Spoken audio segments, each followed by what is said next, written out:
안녕하세요. 오늘 소개할 책은 심리학자 김태형의 가짜 자존감 권하는 사회입니다.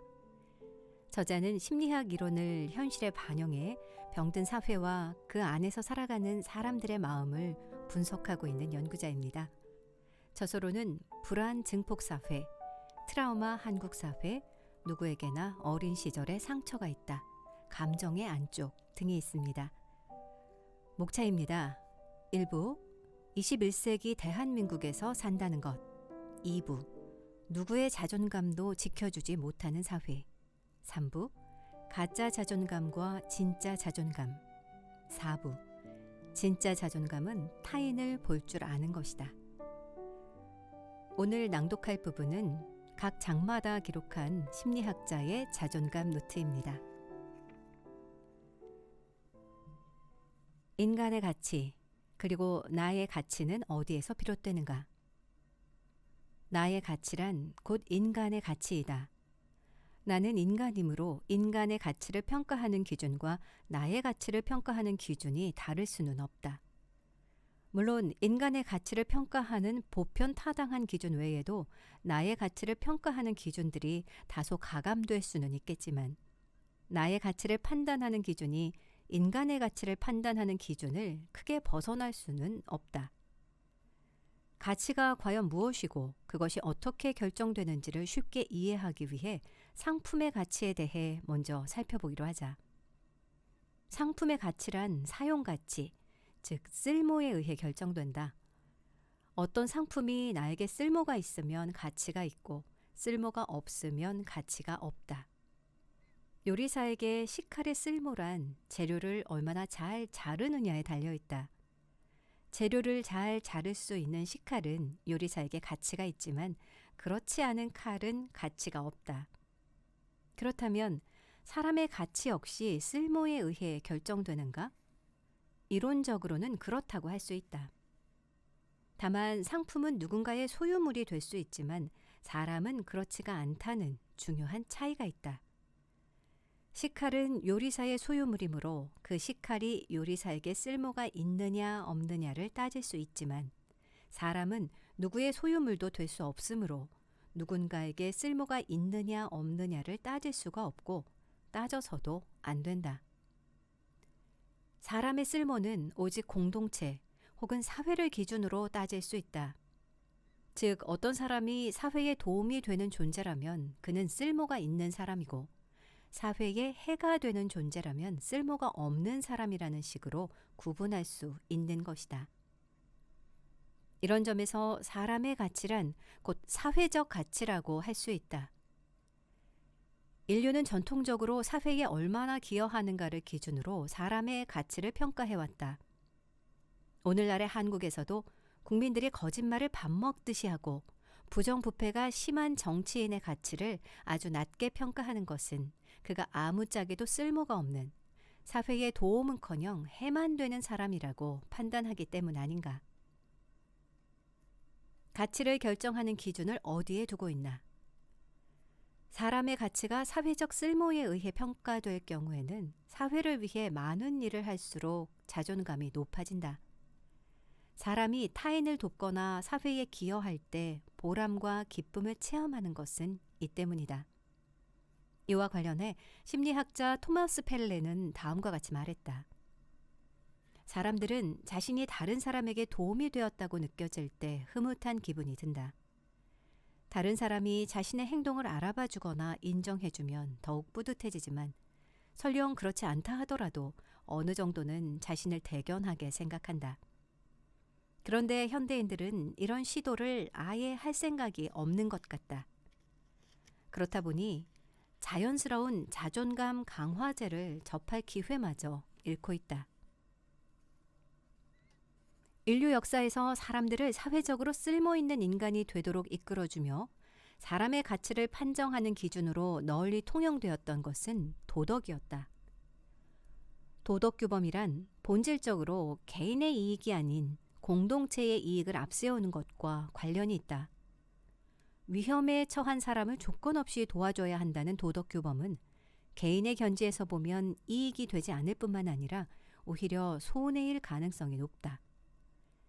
위험에 처한 사람을 도와주다가는 나의 아까운 시간과 노력을 허비하게 되고 최악의 경우에는 나까지 위험해질 수 있기 때문이다.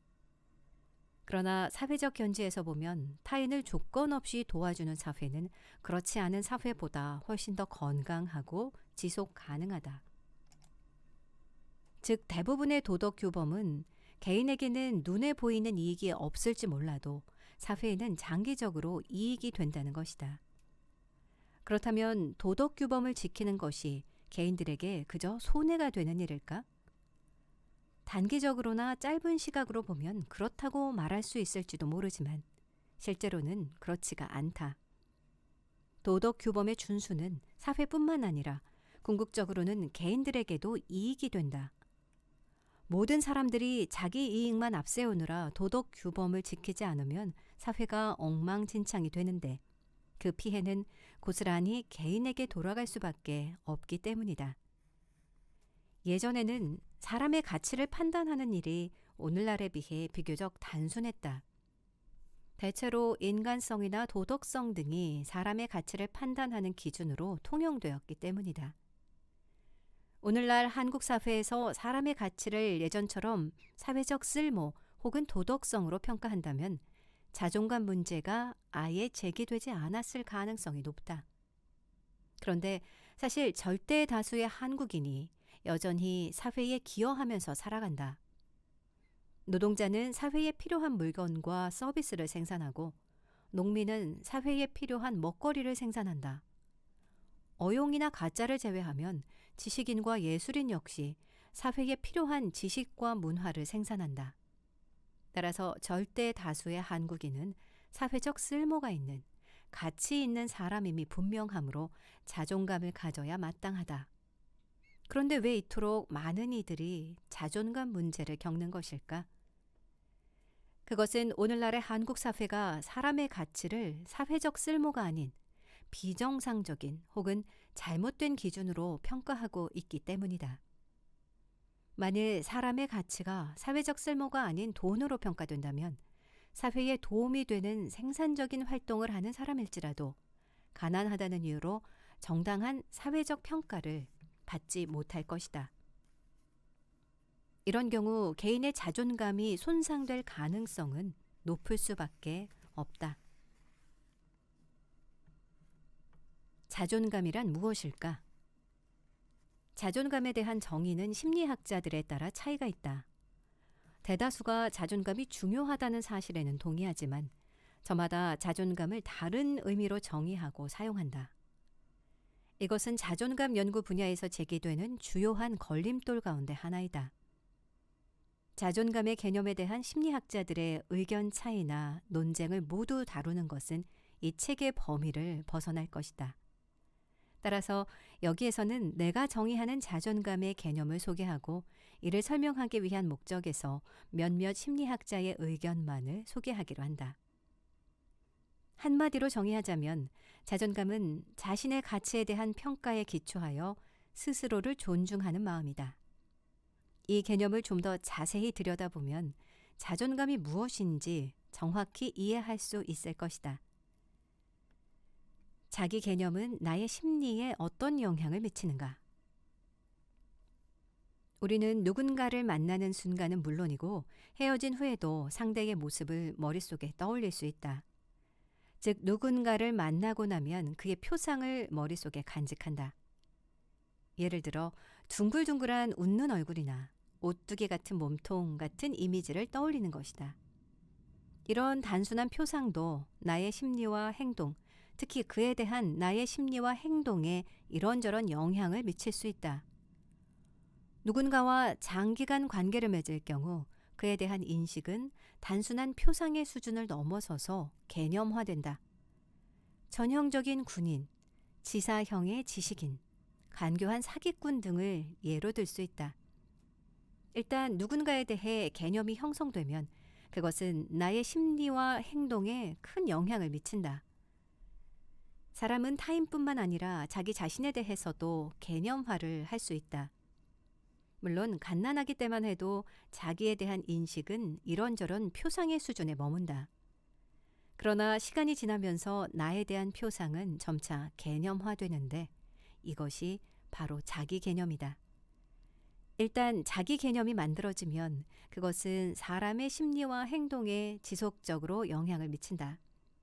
다소 극단적인 예일 수 있겠지만 나는 선량한 사람이라는 자기 개념을 가진 사람은 쉽사리 나쁜 짓을 하지 않는다. 자기 개념이 스스로의 행동을 검열하기 때문이다. 반대로 나는 개새끼라는 자기 개념을 가진 사람은 비도덕적인 행동을 스스럼 없이 할 것이라고 말할 수 있다. 이처럼 자기 개념은 사람의 심리와 행동에 큰 영향을 미친다. 가치평가는 어디에, 왜 필요한 것인가? 어떤 대상에 대해 개념이 형성되면 사람은 그것을 활용해 판단을 하는데 이 판단은 크게 두 가지로 구분된다. 진위 판단과 가치 판단이 그것이다. 진위 판단이란 참이냐 거짓이냐를 판단하는 것이다. 예를 들어 해는 동쪽에서 뜬다 라는 말을 들었을 때 그것을 참이라고 판단하는 것이 진위 판단이다. 진위 판단은 사람의 주관과는 상관없이 객관적으로 결정된다. 즉, 해가 동쪽에서 뜨는 것은 객관적인 사실이므로 그것이 내 마음에 들든 아니든 참이라고 판단한다. 가치 판단은 사람에게 이로운가 해로운가를 판단하는 것이다. 이를테면 우리는 금을 가치가 있다고 판단하는 반면 미세먼지는 가치가 없다고 판단한다. 금은 여러모로 유익한 광물이지만 미세먼지는 해로운 존재이기 때문이다.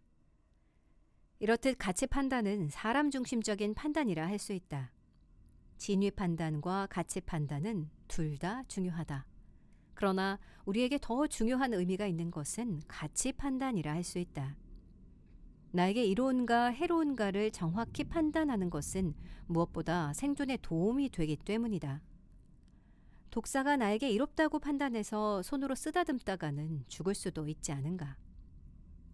사람은 어떤 대상에 대한 개념을 활용해 그 대상의 가치를 평가하는데 그 결과에 따라 대상의 가치가 결정된다. 이를테면 요즘은 중국산 제품의 질이 꽤 좋아졌지만 과거엔 그렇지가 않았다. 이 때문에 번번이 낭패를 본 한국인들은 중국산 제품은 질이 별로다라는 개념을 갖게 되었고 그런 개념에 근거해 중국산 제품의 가치를 아주 낮게 평가했다. 마찬가지로 어떤 대상에 대한 개념화는 가치평가의 원천으로 작용한다. 나에 대한 개념인 자기 개념도 마찬가지다. 사람은 자기 자신을 개념화할 수 있으며 자기 개념에 기초해 자신의 가치를 평가할 수 있다. 사람은 거의 본능적으로 어떤 대상이 자기에게 이로운가 아니면 해로운가를 판단하며 가치평가는 거의 자동적으로 이루어진다. 타인이나 자기 자신에 대한 가치평가 역시 마찬가지다. 진정한 자신감은 어떻게 생겨나는가? 사회적 가치가 있다는 것은 곧 사회에 쓸모가 있다는 뜻이다. 이런 사회적 쓸모를 찾기 위해서는 각자에게 능력이 필요하다. 예를 들면 먹거리를 생산하는 농부의 경우 농사를 지을 능력이 있어야 한다. 사람의 가치를 뒷받침해주는 능력과 관련된 용어가 바로 자기 효능감이다. 자기 효능감이란 간단히 말해 나에게 능력이 있다는 확신, 나에게는 힘이 있다는 믿음이다. 예를 들면 선풍기의 가치는 바람을 만들어내는 능력에 담보된다. 어떤 선풍기가 바람을 제대로 만들어내지 못하면 누군가 그 선풍기의 가치가 높다고 아무리 우겨도 객관적인 가치는 낮다. 이렇게 가치와 능력은 서로 밀접하게 관련되어 있다. 가치와 능력에 밀접하고 통일된 관계는 지위와 역할의 관계와 본질적으로 동일하다. 즉, 가치란 지위이고 능력은 역할이다. 지위가 높을수록 가치가 높다고 말할 수 있으며 특정한 지위는 그 지위에 어울리는 역할을 수행할 때 가능해진다. 즉, 자기의 가치에 걸맞는 수행 능력이 있어야 한다는 말이다. 예를 들어 누군가 선생님의 지위에 있으려면 선생님의 역할을 수행할 능력이 있어야 한다. 만일 어떤 선생님에게 교수 능력이나 학생을 지도할 능력이 없다면 어떻게 될까? 아마 학생들한테서 저런 사람이 선생이라고? 자리만 차지하고 있으면 다 선생인가?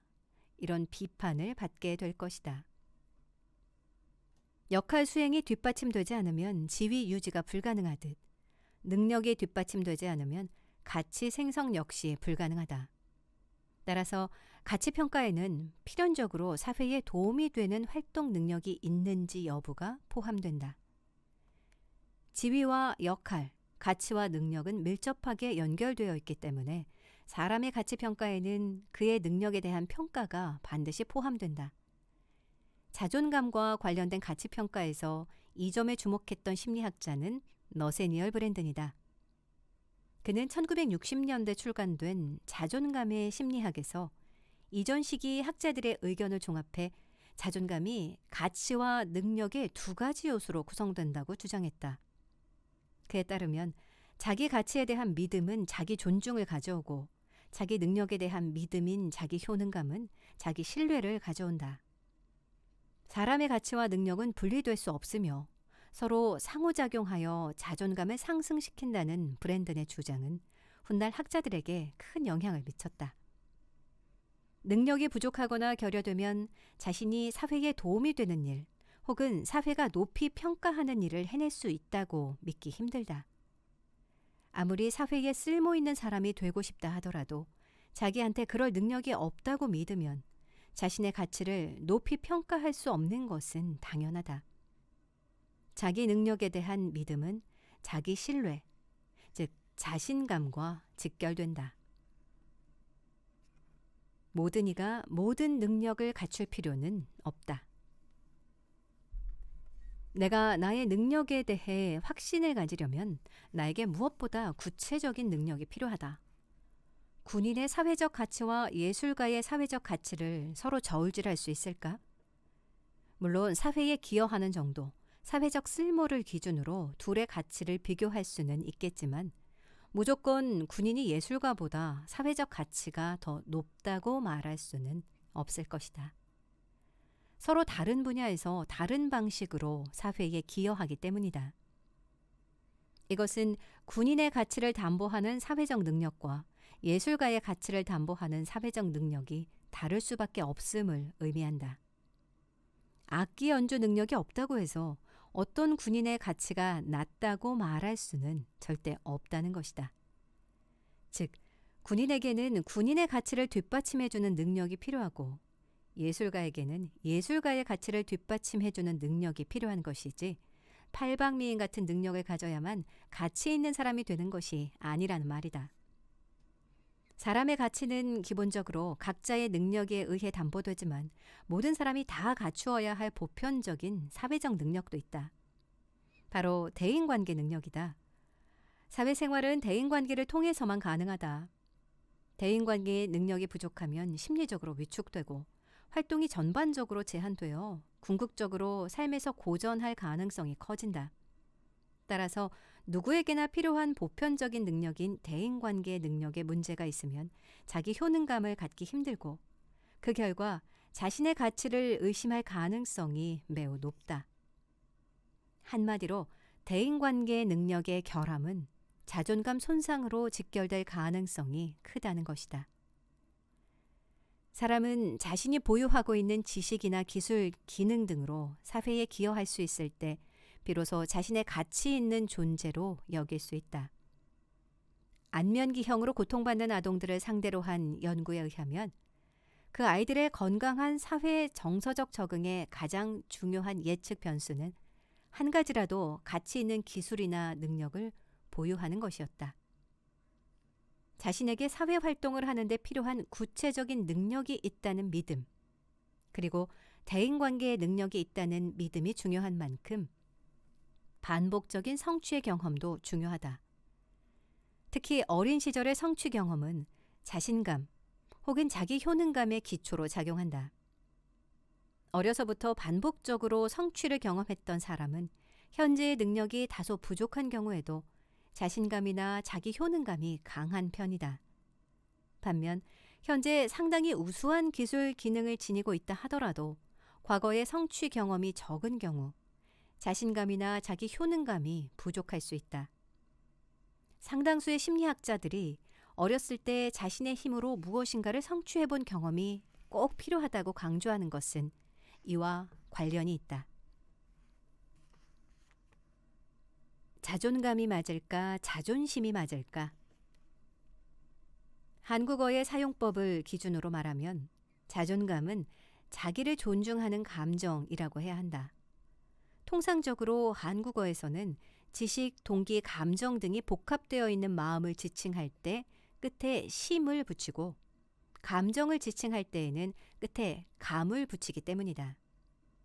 이에 따르면 자기를 존중하는 마음은 자존심으로, 자기를 존중하는 감정은 자존감으로 표현하는 것이 옳다.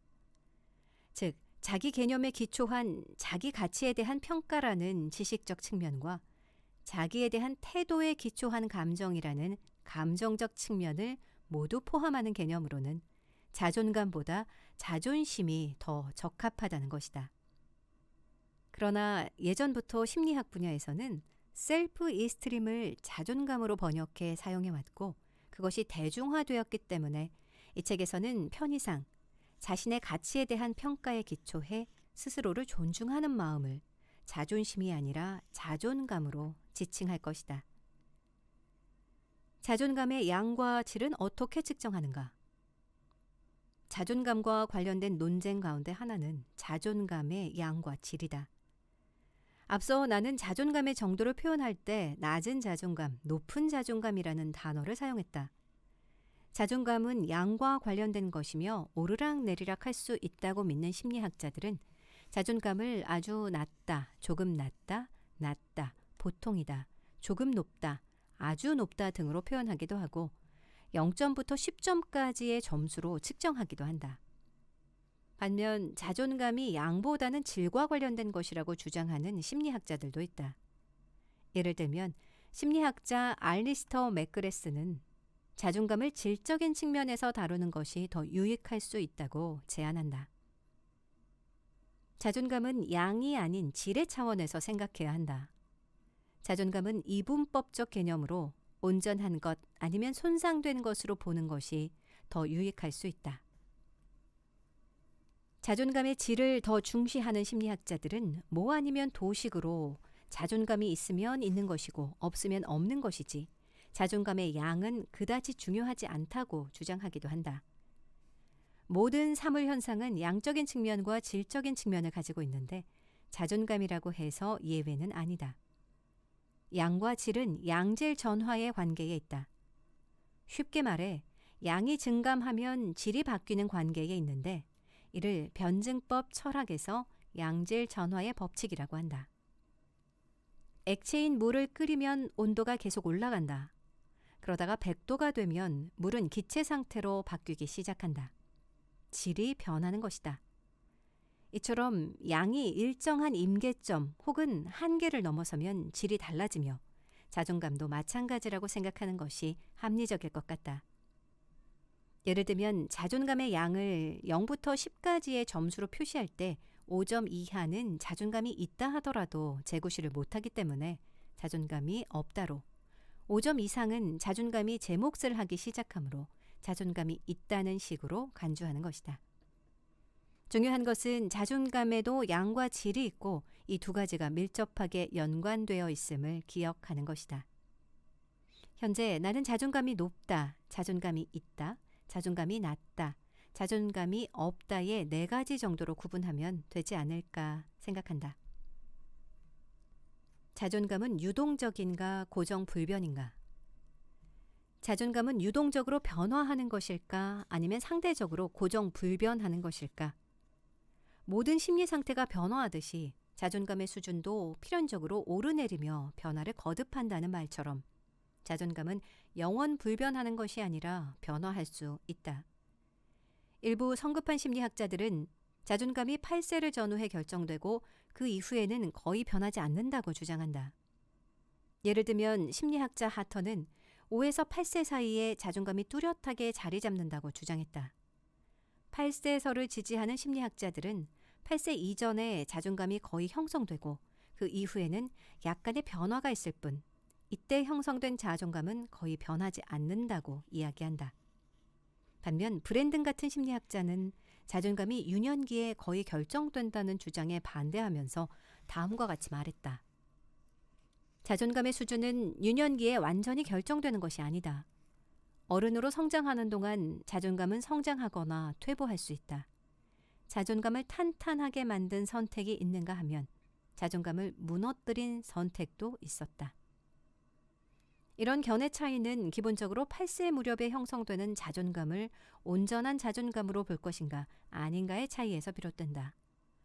나는 앞서 8세 정도에 형성되는 것은 자존감의 기초, 이런 의미에서 1차 자존감이라는 표현도 사용했다. 그 이후에 사회화되면서 자존감은 온전히 형성된다고 주장한 바 있다. 브랜든과 다소 유사한 입장이라고 할 수 있다. 정리하자면 자존감의 기초가 대단히 중요하다는 점에는 동의하는 한편 8세에 자존감이 형성되고 그 이후엔 거의 변하지 않는다는 견해에는 동의할 수 없다. 물론 그렇다고 자존감이 아주 변화무쌍한 것은 아니다. 오늘은 자존감이 없었는데 내일 갑자기 생긴다거나 이번 달엔 자존감이 낮았는데 다음 달엔 갑자기 높아지는 식으로 유동적이지는 않다는 것이다. 자존감은 자신의 가치평가 그리고 자기 감정을 포함한다. 그런데 무엇보다 자기 개념과 자기 가치에 대한 평가가 그리 쉽게 변화하지는 않는다. 성장 과정에서의 숱한 경험과 실천이 나의 자기 개념과 가치 평가에 영향을 미치고 그 결과로서 자존감이 결정된다. 이런 점에서 자존감은 결과물이다.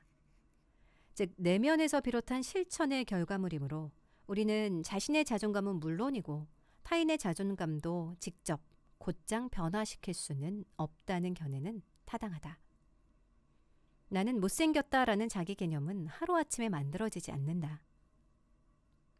따라서 하루아침에 나는 잘생겼다로 바뀔 수도 없다. 한마디로 자존감은 장기간의 경험과 실천에 의해 만들어진 것이므로 단기간에 변하지 않는다는 것이다. 또한 자기 감정은 자기 개념이나 평가보다 더 변하기 힘들다. 일반적으로 감정이 일단 형성되고 나면 개념보다 더 오래가는 경향이 있기 때문이다. 새로 이사온 이웃을 한 달간 겪으면서 미운 감정이 쌓였다고 해보자. 그런 감정을 갖게끔 만든 구체적인 사건들은 대부분 잊어버릴 수 있지만 부정적인 감정 자체는 좀처럼 사라지지 않는다. 미운 털이 박혔다는 표현이 바로 이런 상황을 두고 하는 말 아닐까? 일단 미운 털이 박히면 상대가 한두 번 착한 행동을 한다 하더라도 처음의 감정은 잘 변하지가 않는다. 나에 대한 감정 역시 마찬가지다. 그러니 자연스럽게 자존감도 한번 형성된 후에는 변화시키기가 쉽지 않은 것이다. 이런 성격 때문에 상당수 심리학자들은 자존감을 성격 이론에서의 특성처럼 간주해야 한다고 제안한다. 지금까지 행한 많은 연구에서 보면 자존감은 안정된 특성 같은 구조라는 것을 알 수 있다. 자존감의 안정성은 성격 특성에서 발견되는 안정성과 비교될 수 있다. 자존감에 어느 정도의 내구성과 일관성이 있다는 주장은 자존감이 낮은 상태로 사춘기를 맞이한 아이들이 이 시기가 끝난 후에도 여전히 자존감이 낮다는 연구 결과 등을 통해서 뒷받침된다. 정신과 의사 이무석은 외모도 지위도 성공도 다 일시적이지만 변하지 않는 것은 내면적인 자존감이라고 말하면서 자존감이 지속성과 일관성, 공고성을 가지고 있음을 강조했다. 자존감이 손바닥 뒤집듯 변할 수 있다면 이 세상에 자존감 문제라는 말이 아예 없었을지도 모른다. 오늘은 자존감이 낮아도 내일은 높아질 수 있으니 공연히 걱정하느라 시간 낭비할 필요가 없을 것 아닌가. 자존감 때문에 고민하는 이들에게는 안타까운 소식일 수도 있지만 자존감이 아주 쉽게 변하지 않는다는 사실을 부정하기는 힘들다. 나의 가치평가와 타인들의 가치평가. 나의 가치평가 기준이 타인들의 가치평가 기준과 항상 100% 일치하는 것은 아니다. 나는 타인과 다른 나만의 가치평가 기준을 가질 수도 있다. 이런 불일치가 발생하는 가장 큰 원인은 신념과 가치관의 차이에서 비롯된다. 사람은 행동주의 심리학의 주장처럼 외부 자극에 때마다 반응하면서 살아가는 카멜레온 같은 존재가 아니다. 우리는 삶의 과정에서 특정한 사상이나 이론을 신념화하고 그것에 기초하는 가치관을 정립한다. 이는 철학을 연구하거나 특정한 정치 이념을 학습하는 것처럼 의식적으로 이루어질 수도 있고, 중요한 주변 인물이나 사회 집단에게 알게 모르게 영향을 받는 무의식적 과정이 될 수도 있다. 어떤 경우이든 일단 신념과 가치관이 형성되면 사람은 여기에 기초해 일관성 있는 가치 평가를 하게 된다. 예를 들어 사회주의 사상을 신념화하고 그것에 기초하는 가치관을 정립한 사람은 자본주의 체제를 변혁하기 위해 싸우며 성공이나 돈으로 사람을 평가하는 사회 풍조에 일관되게 반박할 수 있다. 나만의 신념과 가치관이 나에 대한 가치평가를 좌우한다는 것은 타인들의 평가보다 나의 평가가 자존감에 더 큰 영향을 미치는 것을 의미한다. 물론 신념과 가치관이 뚜렷이 정립되지 않은 어린 시절에는 타인들의 가치평가가 거의 절대적인 영향력을 행사한다. 그러나 신념과 가치관이 정립되는 시기부터 타인들의 평가보다는 자기만의 평가가 더 큰 영향력을 행사한다. 나의 가치평가와 타인들의 가치평가 사이에 불일치가 발생하는 원인은 하나 더 있다. 바로 내가 나를 가장 잘 알고 있다는 사실 때문이다. 인생을 살아오면서 내가 했던 생각, 내가 했던 말, 내가 했던 행동은 모두 나의 머릿속에 저장된다. 즉, 이 세상에 나만큼 나에 대해 잘 아는 사람은 없으며 누구나 이 명료한 사실을 알고 있다. 따라서 사람들은 타인들의 평가보다 자신의 평가를 더 신뢰하고 두려워한다. 가치평가와 감정은 서로 연결되어 있다. 가치평가는 대상에 대한 태도를 결정하며 그에 따라 감정이 유발된다.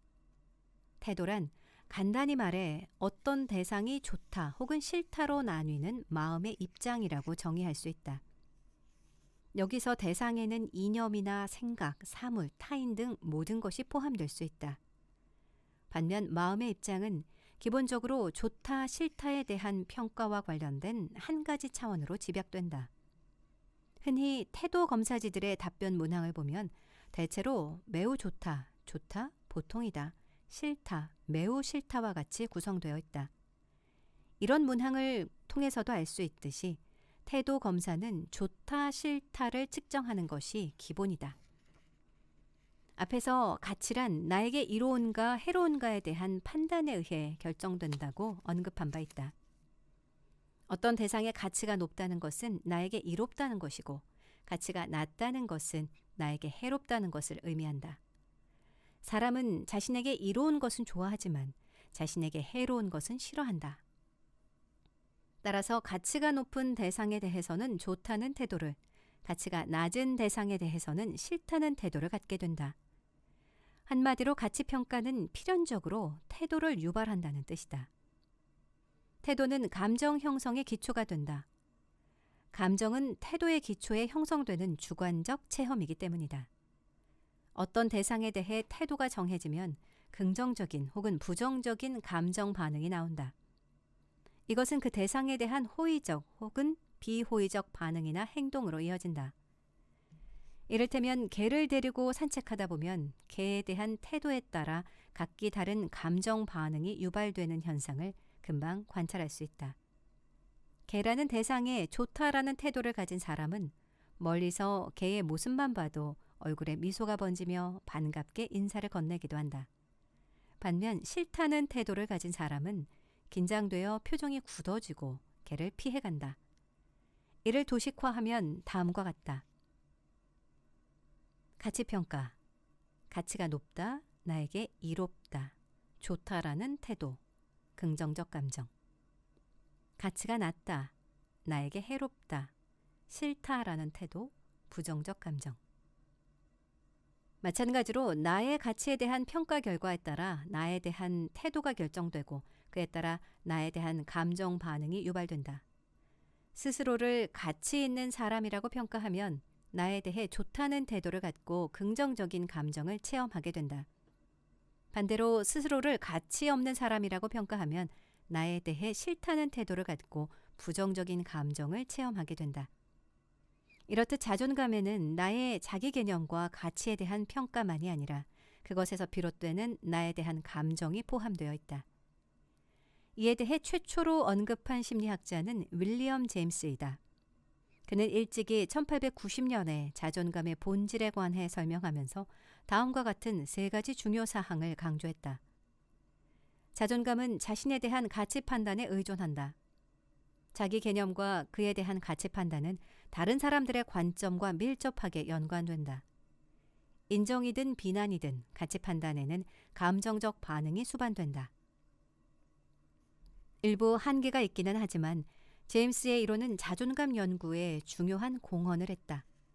자존감이 자신의 가치에 대한 평가에 기초하며 그 평가에 타인들이 중요한 영향을 미친다는 것.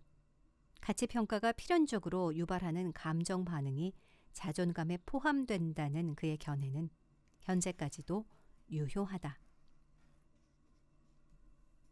가짜 자존감에서 벗어나려면 직접 행동하라.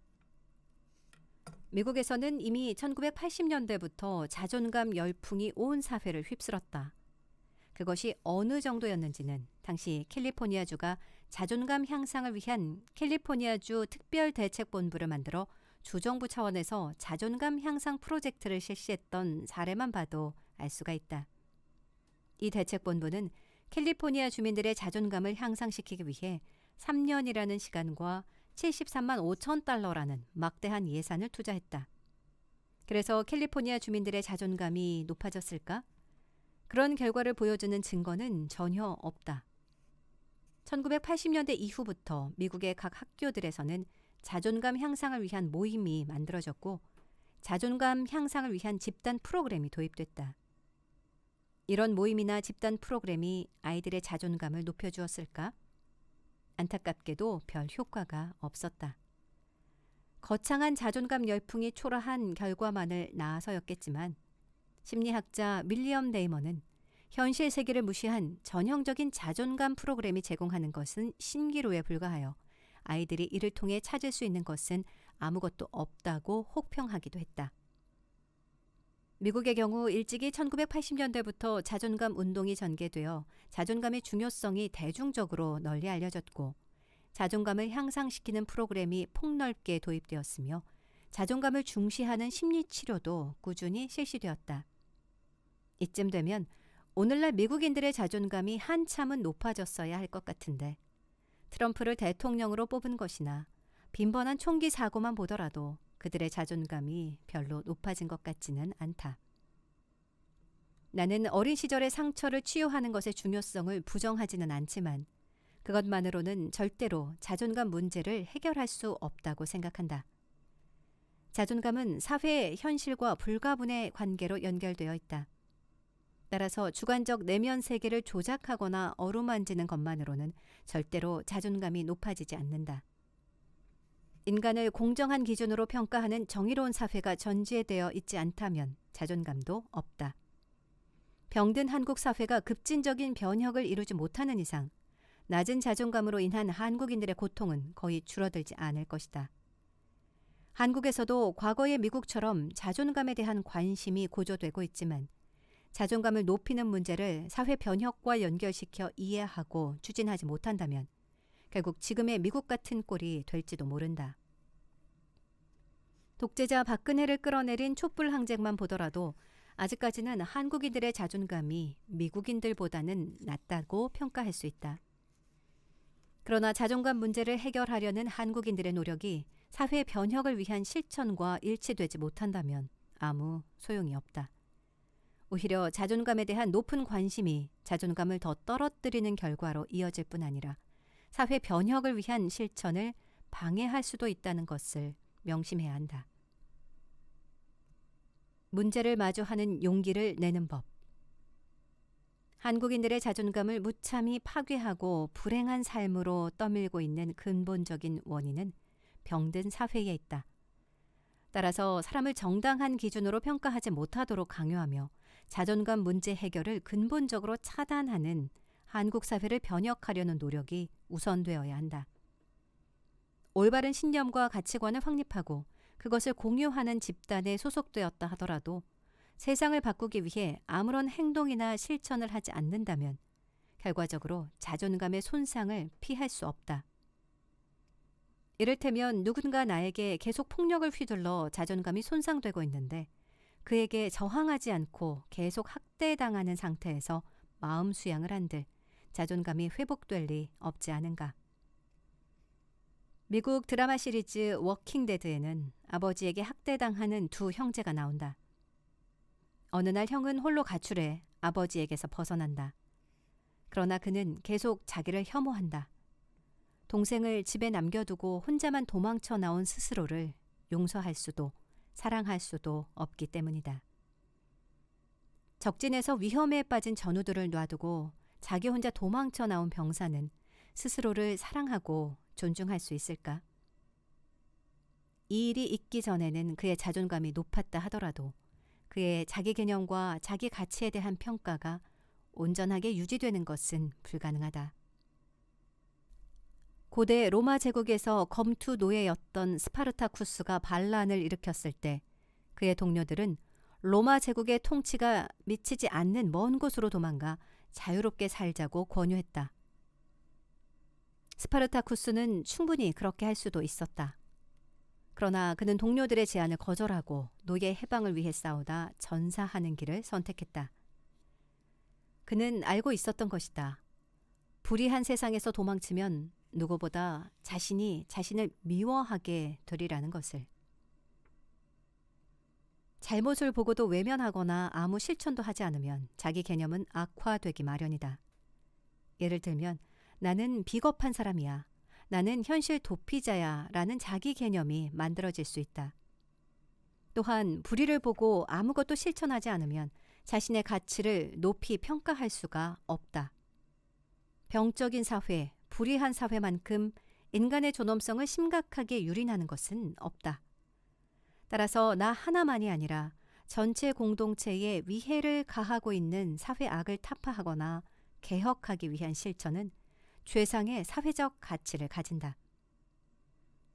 일제강점기에는 독립을 쟁취하기 위한 실천이 최상의 가치를 지니고 있었듯 오늘날에는 병든 한국 사회를 개혁하기 위한 실천이 최상의 가치를 지니고 있다. 따라서 이런 실천에서 발을 빼는 것은 필연적으로 자신의 가치를 낮게 평가하도록 만든다. 인간답게 살기 위한 실천, 인간을 존중하지 않는 세상을 변혁하기 위한 실천을 방기함으로써 자기 개념이 악화되고 자기 가치를 낮게 평가하게 되면 자기 감정도 악화된다. 그 결과 정의의 전장에서 도망친 전사의 자존감이 전장에 복귀하지 않는 한 끝없이 추락하듯 사회 변혁을 위한 실천을 외면한 채 살아가는 사람의 자존감 역시 하루가 다르게 추락한다. 꾸준한 실천은 그 자체로 자존감을 강화하는 효과가 있다. 아령을 100번씩 드는 운동을 매일 하기로 결심하고 나서 하루도 빼지 않고 1년 동안 했다고 가정해보자. 운동을 하는 과정에서도 그랬겠지만 1년이 된 시점에서 자기를 돌아보면 참으로 자랑스럽게 여겨질 것이다. 이것은 주관적인 평가가 아니라 객관적인 평가이다. 하루도 빠짐없이 꾸준히 운동을 했다는 사실이나 팔에 올라온 근육 등 객관적 근거에 기초해 자신을 자랑스럽게 평가하는 것이기 때문이다. 즉 꾸준한 행동만으로 자기 개념이 일부 긍정적으로 수정될 수 있다. 나는 한다면 하는 사람이야. 나는 끈기가 있는 사람이야 등으로. 한국 사회에서 자존감을 지키고 싶다면 싸워야 한다. 어떤 이들은 자존감을 높이고 싶다면 반드시 사회 변혁을 위한 실천을 해야 한다는 말에 대해 반감을 품을지도 모른다. 다른 심리학자들은 그렇게 말하지 않던데 왜 당신만 그런 말을 하느냐고 따질지도 모른다. 물론 나도 다른 심리학자들처럼 열심히 심리 치료를 하고 마음 수양을 하면 자존감 문제를 해결할 수 있다는 낙관론을 설파할 수 있다. 사람들에게 크게 부담을 줄 수 있는 말은 가능한 한 하지 말고 듣기 좋은 위로의 말을 많이 해야 책이 잘 팔린다는 것도 알고 있다. 하지만 나는 거짓말과는 타협할 수 없다. 그렇게 하면 무엇보다 내 자존감부터 손상될 것임을 너무나 잘 알고 있기 때문이다.